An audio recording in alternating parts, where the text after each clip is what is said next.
ਹਾਂ ਸਾਡਾ ਸਾਬਕ ਨਹੀਂ ਸਾਬਕ ਨਹੀਂ ਹਾਂ ਇਹਦਾ ਜਿਹੜਾ ਮੁੰਡਾ ਹਾਂ ਉਹਦੇ ਕੋਲ ਕੁਕੜੀ ਕਿਹਦੇ ਇਹਦੇ ਨਾਲ ਸਾਡੇ ਇੱਕ ਕੁਕੜੀ ਪਈ ਸੀ ਪਾੜਿਆ ਦੇ ਇਹ ਨਾਲ ਬੱਚੇ ਨੂੰ ਚੁੱਕ ਕੇ ਲੈ ਗਿਆ ਕੌਣ?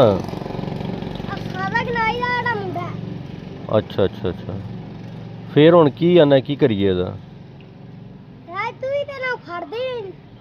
ਤੇ ਤੂੰ ਨਾ ਦਰਖਾਸਤ ਦੇ ਨਾ ਸਾਨੂੰ ਇੱਕ ਪਰਚਾ ਕਰਾ ਨਾ ਉੱਤੇ।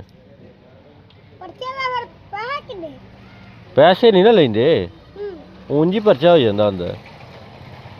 ਯਾਦ ਹੈ ਇਹ ਵਾਰ ਇੱਥੇ ਜਿਹੜਾ ਇੱਥੇ ਆ ਚੌਂਕੀ ਜਿਹੜਾ ਵੱਡਾ ਅਫਸਰ ਹੈ ਆਹੋ ਉਹ ਇੱਕ ਅਫਸਰ ਬਦਲ ਗਿਆ ਆਹੋ ਉਹ ਤਾਂ ਮੇਰਾ ਯਾਰ ਸੀ ਅੱਛਾ ਅੱਛਾ ਅੱਛਾ ਅੱਛਾ ਯਾਰ ਸੀ ਨਾ ਹਾਂ ਉਹ ਫੜਨ ਆਇਆ ਨਹੀਂ ਸ਼ਾਨ ਅੱਛਾ ਹਾਂ ਮੈਂ ਆਪ ਸ਼ਾਨ ਨੂੰ ਤੋਪੜਾਇਆ